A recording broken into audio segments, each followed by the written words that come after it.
Então vamos lá. Primeira coisa fundamental, tá? A gente vai para a Bíblia agora, tá?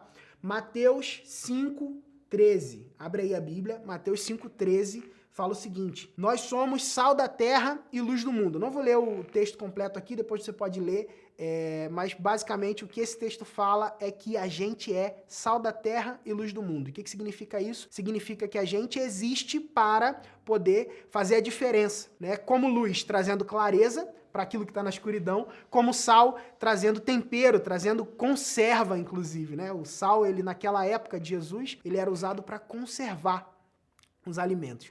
Então nós também somos, como filhos de Deus, aqueles que podem trazer essa conservação, trazer tempero para a realidade do mundo através dos princípios que Jesus nos ensinou, né? Como discípulos de Jesus, a gente tem essa incumbência. Um outro texto importante da gente observar, também falando de princípios, é Romanos 8, 28 e 29. Esse eu vou abrir com você. Então vamos lá para Romanos 8, 28 e 29. Aqui em Romanos 8, 28 e 29, o texto diz: sabemos que Deus age em todas as coisas para o bem daqueles que o amam, dos que foram chamados de acordo com seu propósito. Propósito é uma palavra importante, propósito quando a gente está falando de negócio com missão, propósito quando a gente está falando de um negócio à luz da palavra de Deus, ele é muito importante. Então nós fomos chamados segundo o propósito de Deus. Agora, qual é o propósito dele? Tá aqui, ó. Pois aqueles que de antemão conheceu, também os predestinou para serem conformes à imagem do seu Filho. Esse é o propósito de Deus. Sermos a imagem do seu Filho. A fim de que ele, ou seja, o Filho,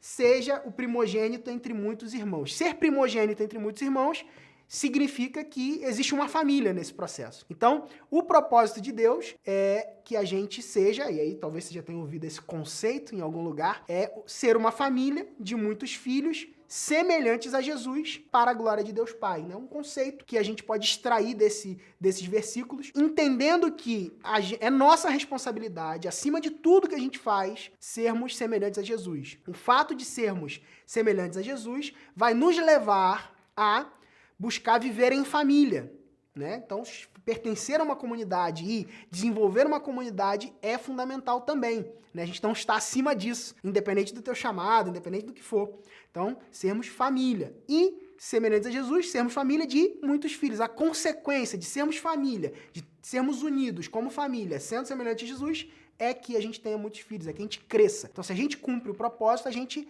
cresce naturalmente, a gente cresce por cumprir o propósito. Legal? Isso é uma coisa importante, né? Talvez você esteja pensando, Pedro, o que isso tem a ver com o negócio? Você vai entender mais pra frente o que isso significa e o que isso tem a ver com o seu negócio, mas é fundamental você ter clareza de que esse é o seu propósito, ser semelhante a Jesus. E o que Jesus nos chamou para fazer, a nossa missão aqui na Terra, está relacionada com ser e fazer discípulos, assim como Jesus nos disse em Mateus 18, 19 e 20. Vamos lá para o texto também, que é importante a gente ler esse texto. Mateus 28, 18, 19 e 20. Ó. Então Jesus se aproximou-se deles, dos discípulos dele, e disse: foi-me dada toda a autoridade nos céus e na terra. Portanto, vão e façam discípulos de todas as nações, batizando-os em nome do Pai, do Filho e do Espírito Santo, ensinando-os a obedecer tudo o que eu ordenei a vocês. E eu estarei sempre com vocês até o fim dos tempos. Bom, Jesus, então, nos deu uma missão.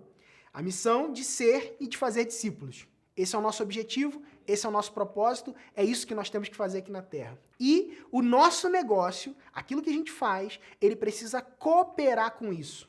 Agora, você pode pensar, Pedro, beleza, se o meu negócio precisa cooperar com ser e fazer discípulo, quer dizer que eu tenho que fazer culto na minha empresa, quer dizer que eu tenho que fazer célula na minha empresa, quer dizer que eu tenho que usar a minha plataforma da minha empresa para postar versículo. Quer dizer que eu tenho que colar versículos da Bíblia na minha empresa.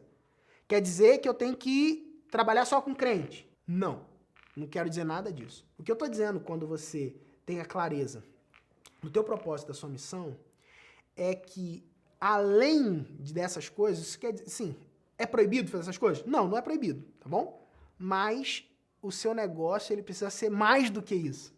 Ou seja, esses princípios, esses valores, aquilo que está dentro precisa ser maior do que aquilo que você faz. E isso é muito importante porque, no final do dia, o que faz o reino se manifestar, não são as manifestações externas que você faz. Isso pode cooperar de alguma forma, dependendo do momento, né? Eu vou contar alguns casos aqui, mas mais importante do que isso é você viver esse troço. É viver isso ser verdade para você, isso ser vida em você. Porque quando você vive essa vida baseada nesses fundamentos e nesses princípios, você vai transparecer essa realidade. E aí, transparecer essa realidade, não tem como o impacto não acontecer. É impossível o impacto não acontecer quando você vive essa realidade, buscando ser semelhante a Jesus, cumprindo a missão dele, mesmo que você não necessariamente tenha que colocar versículo nas suas redes sociais. Por exemplo, eu não faço isso no meu negócio, né? Então, e isso, inclusive, foi uma coisa, e é uma coisa interessante, que faz com que pessoas que não são cristãs, pessoas que não conhecem Jesus, pessoas que às vezes até não gostam de Jesus, tem isso, sabe? Tem gente que não gosta de Jesus, cara. Tem gente que acha que ele não foi nada e tal, né? Maluco, né? Mas tem essas pessoas. Mas essas pessoas, elas, quando não existe essa barreira, sim, barreira, tá? De versículos plotados nas redes sociais, elas acabam se atraindo. E aí, porque os princípios e os valores do reino de Deus, eles atraem as pessoas. As pessoas querem viver os princípios e os valores do reino de Deus. Só que chega uma hora que elas vão precisar descobrir, obviamente, que para seguir viver isso plenamente precisa de Jesus. Mas a gente não precisa colocar isso na frente delas, necessariamente, antes delas se aproximar. Né? Então, essa é uma forma estratégica de funcionamento e eu vou dar mais detalhes disso para você ao longo dessa aula e ao longo disso que a gente está trabalhando, tá?